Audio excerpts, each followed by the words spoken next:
Des abeilles mortes par centaines, des essaims entiers décimés. L'été dernier a été meurtrier dans les ruches partout en France. Aujourd'hui, c'est la divine surprise. Dans l'Aisne, les apiculteurs s'en étonnent même. Les abeilles sont de retour. C'est exceptionnel, quoi. Ça se passe bien. Ah bah nous, on avait peur de perdre encore une partie. On s'attendait à perdre 50%, quoi. Et là, cette année, tout le monde est satisfait. Tout le monde, pas vraiment. Ce retour ne profitera pas à tous. Dans ce département, l'an dernier, 70% de mortalité constatée en moyenne. À l'époque, nous avions rencontré Antoine Top. Ses 20 ruches ont été touchées. Il n'a reçu aucune aide pour relancer son activité. Il n'y a plus rien, parce que des ruches, ça coûte beaucoup d'argent. Et puis bon, bah, c'est tout.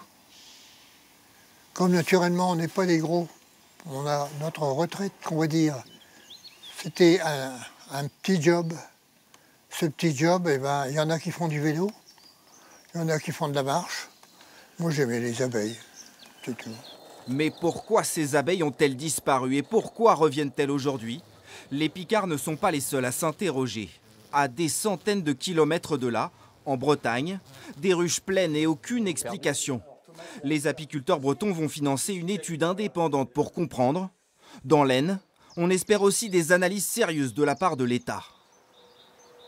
Les services vétérinaires qui nous parlaient du varroa, qui est un insecte prédateur de l'abeille, hein, qui nous avons parlé aussi notamment donc, des pesticides et tout un tas de choses, mais on n'a aucun retour, on ne sait pas, hein, sachant qu'on s'aperçoit quand même que dans les forêts, les arbres meurent, dans les autres endroits, il y a d'autres problèmes. On se demande ce qui s'est passé, quoi. En attendant, les apiculteurs savourent cette douce musique du printemps et ce renouveau inattendu.